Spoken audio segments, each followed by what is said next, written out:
ప్రపంచ నేతగా ప్రధానమంత్రి నరేంద్ర మోడీ గుర్తింపు పొందారని బీజేపీ రాష్ట్ర అధ్యక్షుడు పివిఎన్ మాధవ్ అన్నారు. కర్నూలులోని హోటల్ మౌర్య ఇన్లో బీజేపీ కార్యకర్తల సమావేశం నిర్వహించారు. ఈ కార్యక్రమంలో మాధవ్ పాల్గొని మాట్లాడుతూ ప్రధాని నరేంద్ర మోడీ ఆధ్వర్యంలో భారతదేశం ఎంతో అభివృద్ధి చెందుతోందని అన్నారు. గత ప్రభుత్వం అరాచకంగా పాలన చేసినందుకు రాష్ట్రంలో 94% కూటమి అభ్యర్థులు గెలుపొందారని అన్నారు. ఎమ్మెల్యేలు, ఎంపీలతో పాటు స్థానిక పదవుల్లో సైతం ఎన్నడూ లేని విధంగా కూటమి ప్రభుత్వంలో తెలుగుదేశం, బీజేపీ, జనసేన పార్టీలు పదవులు పంచుకోవడం శుభపరిణామమని అన్నారు.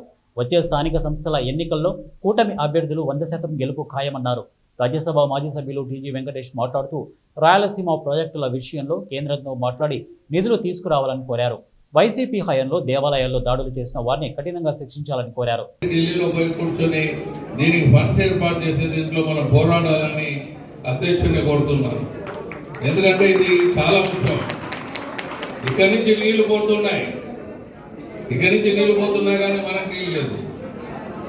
మనకు గత ప్రభుత్వంలో దేవాలయాలు కొన్ని పాల్గొట్టడం జరిగింది, కొన్ని కర్నూలు జిల్లాలో కూడా జరిగాయి.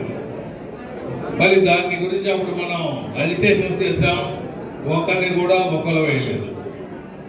మనకు ఆ దేవాలయాలు ఎవరు పాల్గొట్టారో వాళ్ళని తెచ్చి కటకటాలు పంపిస్తేనే మాకు ఆనందం, హ్యాపీ అవుతుంది. ఎన్డీఏ ప్రభుత్వానికి ఈ స్టేజ్ నుంచి మేము చెప్తున్నాము, మీరు మొదలు పెట్టాలి. వీళ్ళని ఎవరెవరు దేవాలయాలు పాల్గొంటారో నిందితులు తెలుసు, పోలీసులు తెలుసు, పట్టుకొని వచ్చి లోన వేస్తేనే అది ఎన్డీఏ ప్రభుత్వానికి, అన్ని పార్టీలకు, మా జాయింట్లో ఉండే పార్టీలందరికీ న్యాయం చేసిన వాళ్ళైతే సభాముఖంగా తెలియజేస్తున్నాం. దీని విషయంలో స్టేట్ పార్టీ కూడా ముందుకు తీసుకుపోవాలి. వారు ఎవడెవడు పాల్గొంటారో వాళ్ళకు ఒకవేళ పోలీసు వాళ్ళకి తెలియదంటే పేర్లు ఇచ్చేదానికి మేము రెడీగా ఉన్నాం. తీసుకొని వచ్చి వాళ్ళని కటకటాల పంపాలని తెలియజేస్తున్నారు.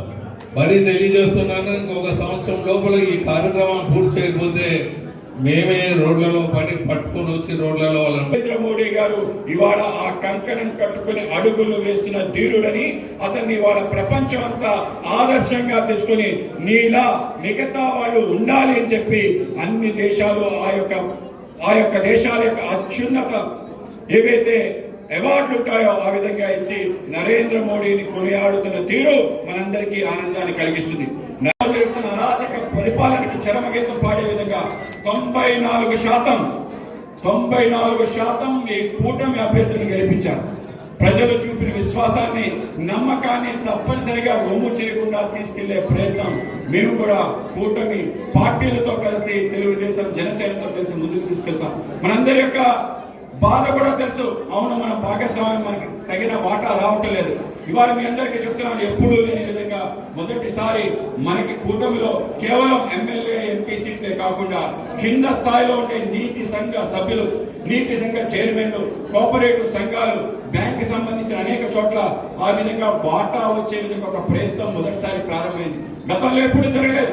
ఇవాళ స్థానిక సంస్థల ఎన్నికలు కూడా రాబోతున్నాయి. తప్పనిసరిగా ప్రతి కార్యకర్త, సర్పంచ్, ఎంపీటీసీ, జెడ్పీటీసీ ప్రజాప్రతినిధిగా మారే విధంగా, ప్రతి కార్యకర్త ఒక రాజకీయ నాయకుడిగా ముందుండి నడిచే విధంగా, ఆ గ్రామంలో సమస్యలు మీ ద్వారా పరిష్కరించే విధంగా వ్యవస్థ నిర్మాణం చేస్తానని మీ అందరికీ తెలియజేస్తున్నాను. తప్పనిసరిగా అనేక రకాల ఇబ్బందులు ఉంటాయి, కానీ జాతి ప్రయోజనాల కోసం, మన రాష్ట్ర ప్రయోజనాల కోసం మనందరం కూడా ఆ విధంగా వెళ్ళాలి. ఆ విధంగా ఇంకో మాటే లేకుండా మనం ప్రయాణం